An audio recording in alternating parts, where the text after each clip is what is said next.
ಇದು SS digital channel, Shri ಸುಮಂಗಲಿ digital channel. ನೀವು ನೋಡ್ತಾ ಇದ್ದೀರಿ ಸುದ್ದಿ ಸಮಯ, ಸ್ಥಳೀಯ ಸುದ್ದಿಗಳಿಗಾಗಿ.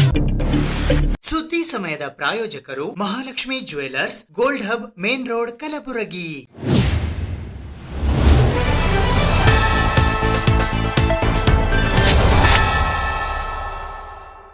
ಸುದ್ದಿ ಸಮಯಕ್ಕೆ ಸ್ವಾಗತ. ನಾನು RJ ಮಂಜು ಹಿರೋಳಿ. ನವರಾತ್ರಿಯ ಅಂಗವಾಗಿ ಕಲಬುರಗಿ ನಗರದಾದ್ಯಂತ ಸಾರ್ವಜನಿಕರು ತಮ್ಮ ತಮ್ಮ ಮನೆಗಳಲ್ಲಿ ಘಟಸ್ಥಾಪನೆ ಮಾಡಲಾಗಿದ್ದ ಸಸಿಗಳನ್ನು ಇಂದು ಕಲಬುರಗಿ ನಗರದ ಶ್ರೀ ಶರಣಬಸವೇಶ್ವರ ಅಪ್ಪಾಕೆರೆಯ ಪುಷ್ಕರಣಿಯಲ್ಲಿ ಸಾಮೂಹಿಕವಾಗಿ ವಿಸರ್ಜನೆ ಮಾಡಿದರು.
ಕಲಬುರಗಿಯ ಕರುಣೇಶ್ವರ ನಗರದಲ್ಲಿ ಇರುವ ಶ್ರೀ ಜೈವೀರ ಹನುಮಾನ ದೇವಸ್ಥಾನದಲ್ಲಿ ಪಂಡಿತ್ ಪ್ರಸನ್ನಾಚಾರ್ಯ ಜೋಶಿ ಅವರು 11 ದಿನಗಳ ಕಾಲ ಶ್ರೀನಿವಾಸ ಕಲ್ಯಾಣ ಪ್ರವಚನ ನಡೆಸಿಕೊಟ್ಟರು.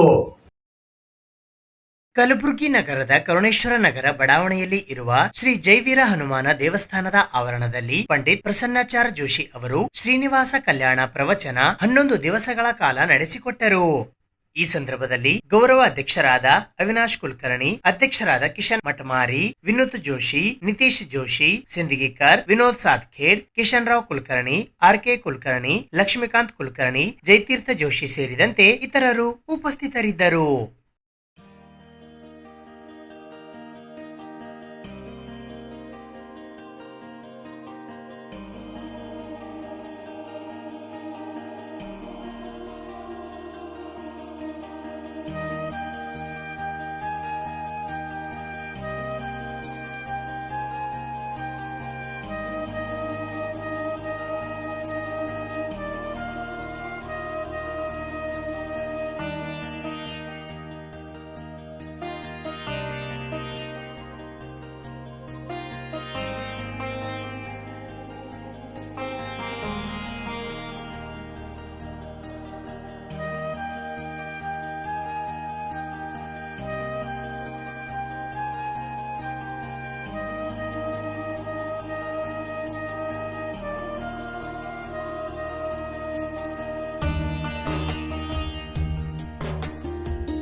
ಅಕ್ಟೋಬರ್ 8ರಂದು ಬೆಂಗಳೂರಿನ ರವೀಂದ್ರ ಕಲಾಕ್ಷೇತ್ರದಲ್ಲಿ ಬಸವಾದಿ ಶರಣ ಹೂಗಾರ ಮಾದಯ್ಯನವರ ರಾಜ್ಯಮಟ್ಟದ ಜಯಂತ್ಯೋತ್ಸವ ಕಾರ್ಯಕ್ರಮ ಹಮ್ಮಿಕೊಳ್ಳಲಾಗಿದೆ.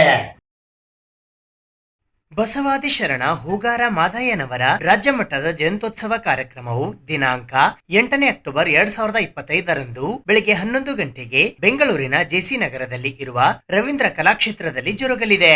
ವೇದಿಕೆಯ ಕಾರ್ಯಕ್ರಮ ಬೆಳಿಗ್ಗೆ 10 ಗಂಟೆಯಿಂದ ವಿವಿಧ ಕಲಾ ತಂಡಗಳಿಂದ ಸಾಂಸ್ಕೃತಿಕ ಕಾರ್ಯಕ್ರಮ ಜರುಗಲಿವೆ ಎಂದು ಹೂಗಾರ ಮಾದಯ್ಯ ಪೀಠದ ಪೀಠಾಧಿಪತಿಗಳಾದ ಶ್ರೀ ಗುರುರಾಜೇಂದ್ರ ಶಿವಯೋಗಿಗಳು ಇಂದು ಪತ್ರಿಕಾಗೋಷ್ಠಿಯ ಮೂಲಕ ಮಾಹಿತಿ ನೀಡಿದ್ದಾರೆ. ರಾಜ್ಯದ ಹೂಗಾರ ಸಮಾಜ ಬಾಂಧವರಲ್ಲಿ ವಿನಂತಿಸಿಕೊಳ್ಳುವುದೇನೆಂದರೆ, ಪ್ರಪ್ರಥಮ ಬಾರಿಗೆ ಶ್ರೀ ಶರಣ ಹೂಗಾರ ಮಾದಯ್ಯನವರ ಜಯಂತಿಯನ್ನು ಬೆಂಗಳೂರ ಮಹಾನಗರದಲ್ಲಿ ನೆರವೇರಿಸಲಾಗಿದೆ. ದಿನಾಂಕ 8-10-2025ರಂದು ಸ್ಥಳ ರವೀಂದ್ರ ಕಲಾಕ್ಷೇತ್ರದಲ್ಲಿ ಹಮ್ಮಿಕೊಳ್ಳಲಾಗಿದೆ. ಆದ ಕಾರಣ ಈ ಜಯಂತಿಗೆ ಹೂಗಾರ ಸಮಾಜದ ಬಂಧು ಬಾಂಧವರು ಬಂದು ಯಶಸ್ವಿಗೊಳಿಸಬೇಕಾಗಿ ತಮ್ಮಲ್ಲಿ ವಿನಂತಿ. ಹಾಗೆ ಈ ಕಾರ್ಯಕ್ರಮದಲ್ಲಿ ಜಯಂತಿಯ ಕಾರ್ಯಕ್ರಮದಲ್ಲಿ ಭಾಗವಹಿಸಿದಂಥ ಎಲ್ಲ ಕಲ್ಯಾಣ ಕರ್ನಾಟಕದ ಎಲ್ಲ ಶಾಸಕರು, MLAಗಳು, ಮಂತ್ರಿಗಳು ಮತ್ತು ಪೂಜ್ಯರು ಆಗಮಿಸಲಿದ್ದಾರೆ. ಮಟ್ಟದಲ್ಲಿ ದಿನಾಂಕ 8-10-2025 ಬುಧವಾರದಂದು ಬೆಳಿಗ್ಗೆ ರವೀಂದ್ರ ಕಲಾಕ್ಷೇತ್ರದಲ್ಲಿ ಒಂದು ಅರ್ಥಪೂರ್ಣವಾದ ವಿಜೃಂಭಣೆಯಾದ ಒಂದು ಜಯಂತಿ ಕಾರ್ಯಕ್ರಮವನ್ನು ಅಖಂಡ ಕರ್ನಾಟಕ ಹೂಗಾರ ಮಹಾಸಭಾ ರಾಜ್ಯ ಘಟಕದ ವತಿಯಿಂದ ಆಯೋಜಿಸಲಾಗಿದೆ.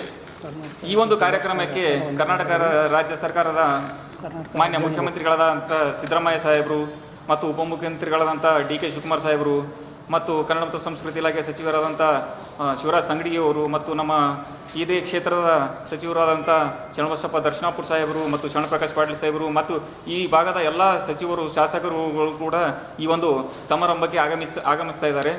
ಆದ ಕಾರಣ ನನ್ನೆಲ್ಲ ಕರ್ನಾಟಕ ರಾಜ್ಯದ ಹಾಗೂ ಮುಖ್ಯವಾಗಿ ನನ್ನ ಕಲಬುರಗಿ ಜಿಲ್ಲೆಯ ವತಿಯಿಂದ ನಾನು ನನ್ನ ಸಮಾಜ ಬಾಂಧವರಿಗೆ ಕಳಕಳಿಯಿಂದ ಮನವಿ ಮಾಡಿಕೊಳ್ಳೋದೇನೆಂದರೆ, ಪ್ರಪ್ರಥಮ ಬಾರಿಗೆ ಬೆಂಗಳೂರಿನಲ್ಲಿ ಆಯೋಜಿಸಿರ್ತಕ್ಕಂಥ ಈ ಒಂದು ಸಮಾರಂಭ ಯಶಸ್ವಿ ಆಗಬೇಕಾದರೆ ತಾವುಗಳೆಲ್ಲರೂ ಕೂಡ ಈ ಒಂದು ಸಮಾರಂಭಕ್ಕೆ ಅತಿ ಹೆಚ್ಚಿನ ಸಂಖ್ಯೆಯಲ್ಲಿ ಆಗಮಿಸಿ ಈ ಒಂದು ಸಮಾರಂಭಕ್ಕೆ ಶಕ್ತಿ ತುಂಬಿ ಯಶಸ್ವಿಗೊಳಿಸಬೇಕು.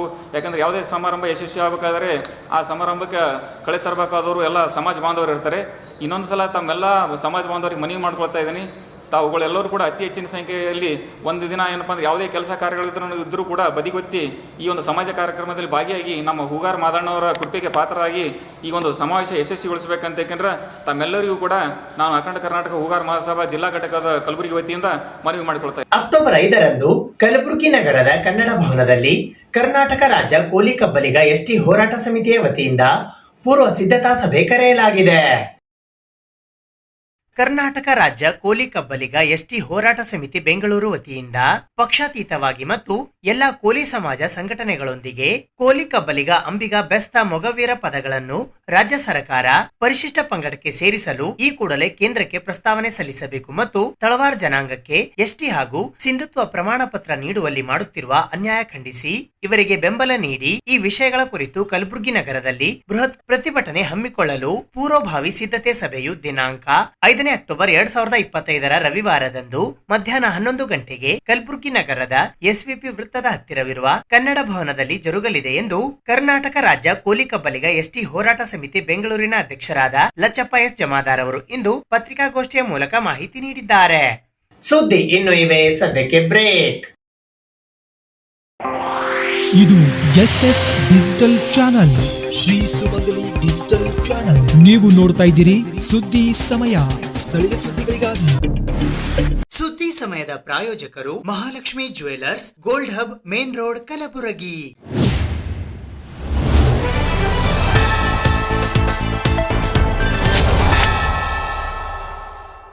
ರಾಜ್ಯ ಹಾಗೂ ಕೇಂದ್ರ ಸರ್ಕಾರ ಪ್ರತಿ ಎಕರೆಗೆ 50ರಿಂದ 60 ಸಾವಿರ ರೂಪಾಯಿ ವಿಶೇಷ ಪ್ಯಾಕೇಜ್ ಘೋಷಣೆ ಮಾಡುವಂತೆ ಸಾಮಾಜಿಕ ಹೋರಾಟಗಾರರಾದ ಪಿಡ್ಡಪ್ಪ ಜಾಲ್ಗಾರ್ ಸುರ್ಪುರ್ ಅವರು ಆಗ್ರಹಿಸಿದ್ದಾರೆ. ಕಲ್ಯಾಣ ಕರ್ನಾಟಕ ಪ್ರದೇಶವು ನಿರಂತರ ಮಳೆಯಿಂದ, ಪ್ರವಾಹದಿಂದ ಬೆಳೆಹಾನಿ ಉಂಟಾದ ಕಾರಣಕ್ಕೆ ರಾಜ್ಯ ಸರ್ಕಾರ ಮತ್ತು ಕೇಂದ್ರ ಸರ್ಕಾರ 1 ಎಕರೆಗೆ 50,000ದಿಂದ 60,000 ರೂಪಾಯಿಗಳು ಹಾನಿಗೊಳಗಾದ ರೈತರಿಗೆ ವಿಶೇಷ ಪ್ಯಾಕೇಜ್ ಘೋಷಣೆ ಮಾಡಿ ತಕ್ಷಣದಿಂದ ರೈತರಿಗೆ ಹಣ ಬಿಡುಗಡೆ ಮಾಡುವಂತೆ ಸಾಮಾಜಿಕ ಹೋರಾಟಗಾರರಾದ ಪಿಡ್ಡಪ್ಪ ಜಾಲ್ಗಾರ್ ಸುರ್ಪುರ್ ಅವರು ಇಂದು ಪತ್ರಿಕಾಗೋಷ್ಠಿಯ ಮೂಲಕ ಆಗ್ರಹಿಸಿದ್ದಾರೆ. ಈ ಸುದ್ದಿಗೋಷ್ಠಿಯಲ್ಲಿ ಕಲಬುರಗಿಯ ಸಾಮಾಜಿಕ ಹೋರಾಟಗಾರರಾದ ಸುರೇಶ್ ಒಳಕೇರಿ, ಜಗನ್ನಾಥ್ ಸೇರಿದಂತೆ ಇತರರು ಉಪಸ್ಥಿತರಿದ್ದರು. ಕಲ್ಯಾಣ ಕರ್ನಾಟಕ ಪ್ರದೇಶವು ನಿರಂತರ ಮಳೆಯಿಂದ ಪ್ರವಾಹದಿಂದ ಬೆಳೆ ಹಾನಿಯಾಗಿ ಉಂಟಾಗಿ ಕಾರಣಕ್ಕೆ ರಾಜ್ಯ ಸರ್ಕಾರ ಮತ್ತು ಕೇಂದ್ರ ಸರ್ಕಾರ ಒಂದು ಎಕರೆಗೆ 50,000ರಿಂದ 60,000 ರೂಪಾಯಿ ಒಳಗೆ ಹಾನಿಗೊಳಗಾದ ರೈತರಿಗೆ ವಿಶೇಷ ಪ್ಯಾಕೇಜ್ ಘೋಷಣೆ ಮಾಡಬೇಕು sir. 1 year demand. Kalyana Karnataka ಪ್ರದೇಶಕ್ಕೆ ಸತತವಾಗಿ 2 ತಿಂಗಳಿಂದ ಬಿಡದೆ ಮಳೆಯಿಂದ ಹಾಗೂ ಪ್ರವಾಹಕ್ಕೆ ರೈತ ಬೆಳೆ ಸಂಪೂರ್ಣವಾಗಿ ಹಾನಿ ಉಂಟಾಗಿದೆ. ರೈತರು ಬದುಕು ಬೀದಿ ಪಾಲಾಗಿದೆ. ಕಲ್ಯಾಣ ಕರ್ನಾಟಕದ ಭಾಗದ ಕಲಬುರಗಿ, ಯಾದಗಿರಿ, ರಾಯಚೂರು, ಕೊಪ್ಪಳ ಜಿಲ್ಲೆಗಳಲ್ಲಿ ಬೆಳೆ ನಾಶಗಳಾಗಿವೆ. ಈ ಜಿಲ್ಲೆಯ ರೈತರ ಬದುಕು ಸಂಕಟದಲ್ಲಿದ್ದಾರೆ. ಕಾರಣ, ಬೆಳೆಯನ್ನು ಕಳೆದುಕೊಂಡ ರೈತರಿಗೆ 50,000ರಿಂದ 60,000 ರೂಪಾಯಿ ಒಳಗೆ ರಾಜ್ಯ ಸರ್ಕಾರ, ಕೇಂದ್ರ ಸರ್ಕಾರ ತಕ್ಷಣದಿಂದ ಪರಿಹಾರ ಘೋಷಣೆ ಮಾಡಬೇಕು. ತಕ್ಷಣದಿಂದ ಮಳೆಯಿಂದ ಪ್ರವಾಹದಿಂದ ಹಾನಿಗೀಡಾದ ಪ್ರದೇಶಕ್ಕೆ ಕೂಡಲೇ ಕೇಂದ್ರ ಸರ್ಕಾರ ಕೃಷಿ ತಂಡವನ್ನು ಬೆಳೆ ಹಾನಿಯಾದ ಪ್ರದೇಶಕ್ಕೆ ಬೆಳೆ ಅಧ್ಯಯನ ಮಾಡಬೇಕು ಮತ್ತು ಈ ಕೆಳಕಂಡ ಬೇಡಿಕೆಗಳನ್ನು ಸಹ ಈಡೇರಬೇಕು. ರೈತರು ಸಂಪೂರ್ಣ ಕೃಷಿ ಸಾಲ ಮನ್ನಾ ಮಾಡಬೇಕು. ಬೆಳೆ ವಿಮಾ ಮಾಡಿದ ರೈತರಿಗೆ ತಕ್ಷಣದಿಂದ ಕಂಪನಿಗಳು ವಿಮಾ ಪರಿಹಾರ ರೈತರ ಬ್ಯಾಂಕ್ ಖಾತೆಗೆ ಜಮಾ ಮಾಡಬೇಕು. ಮಳೆಯಿಂದ ಬಿದ್ದ ಮನೆಗಳಿಗೆ 1 ಲಕ್ಷದಿಂದ 2 ಲಕ್ಷ ರೂಪಾಯಿವರೆಗೆ ಪರಿಹಾರ ನೀಡಬೇಕು. ಕಾರಣ, ನಷ್ಟ ಅನುಭವಿಸುವ ರೈತರಿಗೆ ತಕ್ಷಣದಿಂದ ರಾಜ್ಯ ಸರ್ಕಾರ ಮತ್ತು ಕೇಂದ್ರ ಸರ್ಕಾರಗಳು ಕೂಡಲೇ ರೈತರಿಗೆ ಆರ್ಥಿಕ ಸಹಾಯ ಮಾಡಬೇಕು. ರಾಜ್ಯ ಸರ್ಕಾರ, ಕೇಂದ್ರ ಸರ್ಕಾರ ಆಗ್ರಹಪಡಿಸುತ್ತೇನೆ ಸರ್. ಇನ್ನೊಂದು ವಿಶೇಷವಾಗಿ ತಮ್ಮಲ್ಲಿ ಕೇಳಿಕೊಳ್ಳಬೇಕಂತಂದ್ರೆ ಸರ್, ಈಗ ಜನಪ್ರತಿನಿಧಿಗಳು MLA, MP, ಈ ಮಿನಿಸ್ಟರ್ಸ್ಗಳು 3 ತಿಂಗಳು ಅವರು ಸ್ವಂತ ಪರಿಹಾರ ನಿಧಿ ಕೊಡ್ಬೇಕು ಸರ್ ರೈತರಿಗೆ. ಯಾಕಪ್ಪ ಅಂದ್ರೆ ರೈತರು ಬೆನ್ನೆಲುಬು ಅಂತ ಹೇಳ್ತಾರೆ, ಮತ್ತು ರೈತರಿಗೆ ಕಷ್ಟ ಆದಾಗ ಅವರು ನಿಂದಿರಬೇಕಾಗ್ತದೆ. ವಿವಿಧ ಬೇಡಿಕೆಗಳ ಈಡೇರಿಕೆಗಾಗಿ ಆಗ್ರಹಿಸಿ ಕಲ್ಯಾಣ ಕರ್ನಾಟಕ ಹೋರಾಟ ಸಮಿತಿಯ ವತಿಯಿಂದ ಅಕ್ಟೋಬರ್ 13ರಂದು ಕಲಬುರಗಿ ಬಂದ್ಗೆ ಕರೆ ನೀಡಲಾಗಿದೆ. ಪರಿಹಾರ ಪ್ಯಾಕೇಜ್ ಘೋಷಣೆಗಾಗಿ ಆಗ್ರಹಿಸಿ ಕೇಂದ್ರದ ಮೇಲೆ ಒತ್ತಡ ತರಲು ದಿನಾಂಕ 8 ಅಕ್ಟೋಬರ್ 2025ರಂದು ಕಲಬುರಗಿ ನಗರದ ಜಿಲ್ಲಾಧಿಕಾರಿಗಳ ಕಚೇರಿಯ ಮುಂದೆ ರೈತ ಕೃಷಿ ಕೂಲಿಕಾರರ ವತಿಯಿಂದ 1 ದಿನದ ಧರಣಿ ಸತ್ಯಾಗ್ರಹ ನಡೆಸಲಾಗುವುದು ಎಂದು ಕರ್ನಾಟಕ ರಾಜ್ಯ ರೈತ ಕಾರ್ಮಿಕರ ಸೇವಾ ಸಂಘ ರಾಜ್ಯ ಸಮಿತಿ ಕಲಬುರಗಿಯ ಗೌರವ ಸಲಹೆಗಾರರಾದ ಶೌಕತ್ ಅಲಿ ಆಲೂರ್ ಅವರು ಇಂದು ಪತ್ರಿಕಾಗೋಷ್ಠಿಯ ಮೂಲಕ ಮಾಹಿತಿ ನೀಡಿದ್ದಾರೆ. ಈ ಪತ್ರಿಕಾಗೋಷ್ಠಿಯಲ್ಲಿ ಅಧ್ಯಕ್ಷರಾದ ಚಂದು ಜಾಧವ್, ಉಪಾಧ್ಯಕ್ಷರಾದ ನಂದಕುಮಾರ್ ಮಾಲಿ ಪಾಟೀಲ್, ಪ್ರಧಾನ ಕಾರ್ಯದರ್ಶಿಗಳಾದ ಸುನಿಲ್ ಮಾರುತಿ ಮಾನ್ಪಡೆ ಸೇರಿದಂತೆ ಇತರರು ಉಪಸ್ಥಿತರಿದ್ದರು. ತಮಗೆಲ್ಲ ಗೊತ್ತಿದೆ, ಇವತ್ತು ಪ್ರವಾಹ ಮತ್ತು ಅತಿವೃಷ್ಟಿಯಿಂದ ಇವತ್ತು ರೈತರ ಬದುಕು ಭಾಳ ದುಸ್ತರವಾಗಿದೆ. ಕಳೆದ 2 ತಿಂಗಳುಗಳಿಂದ ಸುರಿದಂಥ ಭಾರಿ ಮಳೆಯಿಂದ ಮತ್ತು ನೆರೆಯ ಮಹಾರಾಷ್ಟ್ರದಿಂದ ಬಂದಿರತಕ್ಕಂಥ ನೀರಿನಿಂದ ಇವತ್ತು ರೈತರ ಹೊಲಗಳು ಗದ್ದೆಗಳಾಗಿ ಮಾರ್ಪಟ್ಟಿದ್ದಾವೆ. ಎಲ್ಲೆಂದರೆ ನೀರುಗಳು ನಿಂತಿದ್ದಾವೆ. ಹಲವಾರು ಕಡೆ ಮನೆಗಳು ಕುಸಿದಿದ್ದಾವೆ, ಜೀವಹಾನಿಯಾಗಿದೆ, ಇವತ್ತು ದನಕರುಗಳ ಹಾನಿಯಾಗಿದೆ. ಇಂಥ ದೊಡ್ಡ ನಷ್ಟವನ್ನು ಇವತ್ತು ಜಿಲ್ಲೆಯ ರೈತ ಸಮುದಾಯ ಅನುಭವಿಸ್ತಾ ಇದೆ. ಇಂಥ ಸಂದರ್ಭದಲ್ಲಿ ನಮ್ಮೆಲ್ಲರ ಒತ್ತಾಯ ಏನಾಗಿತ್ತು ಅಂತಂದರೆ, ಕಾಲಮಿತಿಯೊಳಗೆ ರೈತರ ನೆರವಿಗೆ ರಾಜ್ಯ ಸರ್ಕಾರ ಧಾವಿಸಬೇಕು ಅಂತೇಳಿ ನಾವೆಲ್ಲ ಒತ್ತಾಯ ಮಾಡಿದೆವು. ಜಿಲ್ಲಾ ಉಸ್ತುವಾರಿ ಮಂತ್ರಿಗಳು ಮತ್ತು ಶಾಸಕರುಗಳು ಎಲ್ಲರೂ ಸಹಿತ ಒಂದು ಮುಖ್ಯಮಂತ್ರಿಗಳ ಮೇಲೆ ಒತ್ತಾಯವನ್ನು ಹಾಕಿ ಒಂದು ಹಾನಿಯ ಸಮೀಕ್ಷೆ ಮಾಡಲಿಕ್ಕೆ ಖುದ್ದು ಮುಖ್ಯಮಂತ್ರಿಗಳಿಗೆ ಗುಲ್ಬರ್ಗ ಜಿಲ್ಲೆಗೆ ಬಂದು ಹಾನಿಯನ್ನು ಸಮೀಕ್ಷೆ ಮಾಡಿದ್ದಾರೆ. ಅದರ ಪ್ರಕಾರ ಏನಂತಂದರೆ, NDRF ನಿಯಮಾವಳಿಗಳ ಪ್ರಕಾರ ಅವರು ಪರಿಹಾರವನ್ನು ಘೋಷಣೆ ಮಾಡಿದ್ದಾರೆ. ಮತ್ತು ಪರಿಹಾರಕ್ಕೆ ಹೆಚ್ಚುವರಿ ಪರಿಹಾರವನ್ನು ಕೊಟ್ಟು ಇವತ್ತು ಬೆಳೆಯ ಬಗ್ಗೆ ಕೃಷಿ ಅಧಿಕಾರಿಗಳು ಮತ್ತು ತೋಟಗಾರಿಕೆ ಅಧಿಕಾರಿಗಳ ಒಂದು ಜಂಟಿ ಸಮಿತಿಯನ್ನು ಮಾಡಿ ಆ ಸಮಿತಿಯ ವರದಿಯನ್ನು ತರಿಸಿ ಶೀಘ್ರದಲ್ಲಿ ಪರಿಹಾರ ಕೊಡಬೇಕು ಅಂತೇಳಿ ಇವತ್ತು ಮುಖ್ಯಮಂತ್ರಿಗಳು ಘೋಷಣೆಯನ್ನು ಮಾಡಿದ್ದಾರೆ. ಇದನ್ನು ನಾವು ಸ್ವಾಗತಿಸ್ತೇವೆ. ಮತ್ತು ಪರಿಹಾರ ನೀಡುವಲ್ಲಿ ವಿಳಂಬ ಆಗಬಾರ್ದು. ಪರಿಹಾರವನ್ನು ತಕ್ಷಣವೇ ರೈತರಿಗೆ ಕೊಡಬೇಕು. ಮತ್ತು ಯಾರು ಜೀವ ಕಳ್ಕೊಂಡಿದ್ದಾರೆ ಅವರಿಗೆ ಪ್ರತಿ ಕುಟುಂಬಕ್ಕೆ ಏನಂದರೆ 10 ಲಕ್ಷ ರೂಪಾಯಿ ಪರಿಹಾರ ಕೊಡಬೇಕು ಅಂತೇಳಿ ನಾವು ಈಗಾಗಲೇ ಒತ್ತಾಯವನ್ನು ಮಾಡಿದ್ದೇವೆ. ಇದು ಒಂದು ಕಡೆ ಆಗಿ, ಇನ್ನೊಂದು ಕಡೆ ಏನಂತಂದರೆ, ಇವತ್ತು ಕೇಂದ್ರದಲ್ಲಿ ನರೇಂದ್ರ ಮೋದಿಯವರು ಸರ್ಕಾರ ಅಧಿಕಾರ ಮಾಡ್ತಾ ಇದೆ. ಸೊ ಇವತ್ತು ಸಂಕಷ್ಟದ ಪರಿಸ್ಥಿತಿ ಒಳಗೆ ಕೇಂದ್ರ ಸರ್ಕಾರ ರೈತರ ನೆರವಿಗೆ ಬರಬೇಕು. ಇವತ್ತು BJP MP-ಗಳಾಗಿರ್ಬೋದು, JDS MP-ಗಳಾಗಿರ್ಬೋದು, ಪ್ರಧಾನಮಂತ್ರಿಗಳ ಮೇಲೆ ಒತ್ತಡವನ್ನು ಹಾಕಿ ತಕ್ಷಣ ಪರಿಹಾರ ಕೊಡಲಿಕ್ಕೆ ಒಂದು ವ್ಯವಸ್ಥೆ ಮಾಡಬೇಕಾಗಿತ್ತು. ಆದರೆ ರಾಜಕೀಯ ಉದ್ದೇಶದಿಂದ ಅದನ್ನು ಮಾಡ್ತಾ ಇಲ್ಲ. ಇವತ್ತೇನಂತಂದರೆ BJP ಮತ್ತು JDS ಮುಖಂಡರು ಇವತ್ತು ಪ್ರವಾಹ ಪರಿಸ್ಥಿತಿ ಇರ್ತಕ್ಕಂಥ ಏರಿಯಾಗಳಿಗೆ ಹೋಗಿ ರಾಜ್ಯ ಸರ್ಕಾರದ ವಿರುದ್ಧ ಆರೋಪ ಮಾಡೋದನ್ನು ಬಿಟ್ಟರೆ ಕೇಂದ್ರದಿಂದ ನಾವು ಪರಿಹಾರ ತರ್ತೇವೆ, ಸರ್ಕಾರ ಒತ್ತಾಯಿಸ್ತೀವಿ ಅನ್ನುವಂಥ ಒಂದೇ ಒಂದು ಮಾತನ್ನು ಇವತ್ತು ಹೇಳ್ತಾ ಇಲ್ಲ. ಇದು ಅತ್ಯಂತ ಖಂಡನೀಯವಾಗಿರ್ತಕ್ಕಂಥದ್ದು. ಯಾಕಂತಂದರೆ ಒಂದು ಸಂಕಷ್ಟದ ಪರಿಸ್ಥಿತಿಯೊಳಗೆ ರಾಜಕೀಯ ಮಾಡಬಾರ್ದು. ಸಂಕಷ್ಟ ಪರಿಸ್ಥಿತಿ ಒಳಗೆ ನಮ್ಮ ರಾಜಕೀಯ ಭಿನ್ನಾಭಿಪ್ರಾಯಗಳನ್ನು ಬದಿಗೊತ್ತಿ ಇವತ್ತು ರೈತರ ನೆರವಿಗೆ ಬರಬೇಕಾಗಿರ್ತಕ್ಕಂಥದ್ದು ಭಾಳ ಮುಖ್ಯ ಇದೆ. ಅದು ರಾಜಕೀಯ ಕಾರಣಕ್ಕಾಗಿ ಏನಂತಂದರೆ ಇವತ್ತು ಕೇಂದ್ರ ಸರ್ಕಾರ ಯಾವುದೇ ರೀತಿಯಿಂದ ಈ ಪ್ರವಾಹದ ಬಗ್ಗೆ, ಅತಿವೃಷ್ಟಿ ಬಗ್ಗೆ ಮಾತಾಡ್ತಾ ಇಲ್ಲ ಅನ್ನುವಂಥ ಆರೋಪವನ್ನು ನಾವು ಸ್ಪಷ್ಟವಾಗಿ ಮಾಡ್ತಾ ಇದ್ದೀವಿ. ಅಕ್ಟೋಬರ್ 8ರಂದು ವಿಶೇಷ ಪ್ಯಾಕೇಜ್ ಘೋಷಣೆ ಮಾಡುವಂತೆ ಆಗ್ರಹಿಸಿ ಕರ್ನಾಟಕ ರಾಜ್ಯ ರೈತ ಕಾರ್ಮಿಕ ಸೇವಾ ಸಂಘದ ವತಿಯಿಂದ ಒಂದು ದಿನದ ಧರಣಿ ಸತ್ಯಾಗ್ರಹ ಹಮ್ಮಿಕೊಳ್ಳಲಾಗಿದೆ.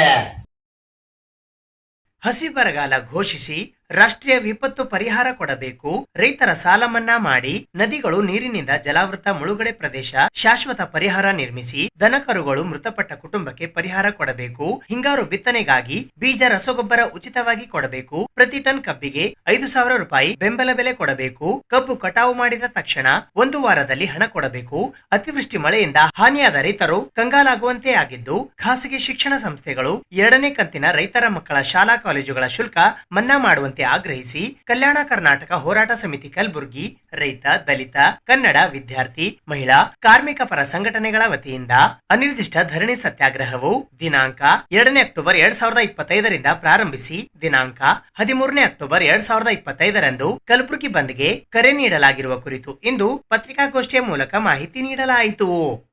ನಾವು 2 ಅಕ್ಟೋಬರ್ನಿಂದ ಧರಣಿ ಪ್ರಾರಂಭ ಮಾಡಿದ್ದು ಆ ಬೇಡಿಕೆಗಳು ಮಾತ್ರ ಹೇಳ್ತೀನಿ. ಅಂದರೆ ಜೇವರ್ಗಿ ತಾಲೂಕಿನಲ್ಲಿ ಆಗಲಿ, ಚಿಂಚೋಳಿ ತಾಲೂಕಿನಲ್ಲಿ ಆಗಲಿ, ಎಲ್ಲೆಲ್ಲಿ ಮುಲ್ಲಾಮಾರಿ ಡ್ಯಾಮ್ ಆಗಲಿ, ಬೇರೆ ಬೇರೆ ಡ್ಯಾಮ್ಗಳಲ್ಲಿ ಮುಳುಗಡೆ ಪ್ರದೇಶದ ಜನರಿಗೆ ಮುಳುಗಡೆಯಿಂದ ಮುಕ್ತ ಯಾವಾಗ ಅದು ಒಂದು ಯೋಜನೆ ರೂಪಿಸಿ ಸರ್ಕಾರ ಬರಬೇಕು ಮಾತಾಡಲಿಕ್ಕೆ, ಅಥವಾ ಯೋಜನೆ ಡಿಕ್ಲೇರ್ ಮಾಡಬೇಕು. ಇದು ಒಂದು. ಮತ್ತೊಂದು, ರೈತರಿಗೆ ಸಾಲ ಮುಕ್ತ ಮಾಡಬೇಕಾಗಿದೆ. ಈ ವರ್ಷ 60% ಹೆಚ್ಚಿನ ರೈತರು ಮರುಪಾವತಿ ಮಾಡಲಾರ್ದಾಗ ಪರಿಸ್ಥಿತಿ ನಿರ್ಮಾಣ ಆಗಿದೆ. ಅದಕ್ಕಾಗಿ ಸಾಲ ಮನ್ನಾ ಮಾಡಲೇಬೇಕು. ಇದಕ್ಕೆ ಕೇಂದ್ರ ಸರ್ಕಾರ ಕೂಡ ಮುಂದೆ ಬರಬೇಕಾಗ್ತದೆ. ರಾಜ್ಯ ಸರ್ಕಾರ ಸೊಸೈಟಿಗಳ ಸಾಲ ಮನ್ನಾ ಮಾಡಲಿ, ಕೇಂದ್ರ ಸರ್ಕಾರ ರಾಷ್ಟ್ರೀಕೃತ ಬ್ಯಾಂಕ್ಲಿಂದ ತೊಗೊಂಡಿರೋ ರೈತರ ಸಾಲ ಮನ್ನಾ ಮಾಡಬೇಕು. ದೇಶದಾಗ ದುಡ್ಡು ಇಲ್ಲಂತ ಇಲ್ಲ. ಇದು 11 ವರ್ಷದಲ್ಲಿ ಅದಾನಿ ಅಂಬಾನಿಯವರಿಗೆ 16 ಲಕ್ಷ ಕೋಟಿ ಸಾಲ ಮನ್ನಾ ಮಾಡಿದ್ದಾರೆ. ರೈತರಿಗೆ ಮಾಡ್ಲಿಕ್ಕೆ ಯಾಕೆ ಸಾಧ್ಯ ಇಲ್ಲ? ಸರ್ಕಾರ ಮನಸ್ಸು ಮಾಡಬೇಕಾಗ್ತದೆ. ದುಡ್ಡು ಅದಾವ ಅಂದರೆ ಒಂದು ಕಡೆ 20 ಲಕ್ಷ ಕೋಟಿ ಪ್ರತಿ ವರ್ಷ ಏನು ಸಬ್ಸಿಡಿ ಸಿಗ್ತಾ ಇತ್ತು ಬೇರೆ ಬೇರೆ ಮೂಲದಿಂದ, ಆ ಸಬ್ಸಿಡಿ ಕಡಿತ ಮಾಡಿ ಕೇಂದ್ರ ಸರ್ಕಾರ ಕಡೆ ಜಮಾ ಆದವು. ಆ ದುಡ್ಡು ಎಲ್ಲಿ ಹೋಗ್ತಾ ಇದ್ದಾವೆ? ಆ ರೈತರಿಗಾಗಿ ಖರ್ಚು ಮಾಡಬೇಕು. ಅಂದರೆ ಬರಗಾಲ ಮುಕ್ತ ಯೋಜನೆ ರೂಪಿಸಬೇಕು. ಮತ್ತೊಂದು, ಮುಳುಗಡೆ ಪ್ರದೇಶ ಮುಕ್ತ ಪರಿಸರ ನಿರ್ಮಾಣ ಮಾಡಲಿಕ್ಕೆ ಯೋಜನೆ ರೂಪಿಸಬೇಕು.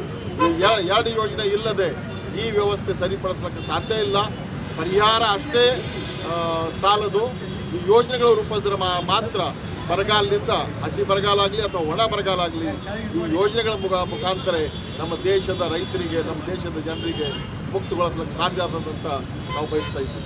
ಆ ಯೋಜನೆ ರೂಪಿಸಲಿಕ್ಕೆ ಸರ್ಕಾರ ಮಾತಾಡಲಿಕ್ಕೆ ಬರಬೇಕು. ಮತ್ತು ಈ ಸದ್ಯ ಸ್ಥಿತಿಯಲ್ಲಿ ಏನೋ ಪರಿಹಾರ ಕೊಟ್ಟಿದ್ದಾರೆ, ಪರಿಹಾರದು ಈ ಕೊಟ್ಟಿದ್ದು ಪರಿಹಾರದು ಫಸ್ಟ್ ಏಡ್ ಈ ವರ್ಷದ ಅಲ್ಲದು, ಹೋದ ವರ್ಷದ್ದು ನಿಂತಿರುವ ಏನೋ ಇನ್ಸೂರೆನ್ಸ್ ಹಣ ಅದಾವ, ಅವು ಸಿಗ್ಲಕ್ಕತ್ತವ. 1 ವರ್ಷ ಆದ್ಮೇಲೆ ಕೊಡ್ಲಕ್ಕತ್ತಾರ. ನಾಚಿಕೆ ಬರಬೇಕು ಸರ್ಕಾರಕ್ಕೆ ಮತ್ತು ಇನ್ಸೂರೆನ್ಸ್ ಕಂಪನಿದವ್ರಿಗೆ. ಇದು ಪರಿಹಾರ ಅಲ್ಲ. ಪರಿಹಾರ ಕೊಡ್ಲಿಕ್ಕೆ ಏನು ನಿರ್ಣಯ ತಗೋತಾರ? ನಾವು ಎಕರೆಗೆ 25,000 ಅಂತ ಹೇಳ್ತಾ ಇದ್ದೀವಿ. ಅವ್ರು ಲೆಕ್ಕ ಮಾಡಿ ನೋಡಲಿ, 1 ಎಕರೆಗೆ ಎಷ್ಟು ಖರ್ಚು ವೆಚ್ಚ ಬರ್ತದೆ 1 ವರ್ಷ ತನಕ ನಿರ್ವಹಣೆ ಮಾಡ್ಲಿಕ್ಕೆ. ಆ ಲೆಕ್ಕ ಮಾಡಿ ಕೊಡ್ಬೇಕಂತ ನಾವು ಖಂಡಿತ. ಇದು ಇವತ್ತಿನ ಸುದ್ದಿ ಸಮಯ. ಸ್ಥಳೀಯ ಸುದ್ದಿಗಳಿಗಾಗಿ ನೋಡ್ತಾ ಇರಿ ಸುದ್ದಿ ಸಮಯ. ನಿಮ್ಮ ನೆಚ್ಚಿನ ಸುದ್ದಿ ಸಮಯವನ್ನು ಡೆನ್ ಸೆಟ್ ಆಫ್ ಬಾಕ್ಸ್ ನ ಚಾನೆಲ್ ಸಂಖ್ಯೆ 746ರಲ್ಲಿ ಪ್ರತಿದಿನ ರಾತ್ರಿ 9 ಗಂಟೆಗೆ, ಮರುಪ್ರಸಾರ ರಾತ್ರಿ 10 ಗಂಟೆಗೆ ಮತ್ತು ಮರುದಿನ ಬೆಳಿಗ್ಗೆ 8 ಗಂಟೆ ಮತ್ತು 9 ಗಂಟೆಗೆ ವೀಕ್ಷಿಸಬಹುದು. ಇದು SS ಡಿಜಿಟಲ್ ಚಾನಲ್, ಶ್ರೀ ಸುಮಂಗಲಿ ಡಿಜಿಟಲ್ ಚಾನಲ್. ನೀವು ನೋಡ್ತಾ ಇದ್ದೀರಿ ಸುದ್ದಿ ಸಮಯ, ಸ್ಥಳೀಯ ಸುದ್ದಿಗಳಿಗಾಗಿ. ಸುದ್ದಿ ಸಮಯದ ಪ್ರಾಯೋಜಕರು Mahalakshmi jewellers, gold hub, main road, Kalaburagi.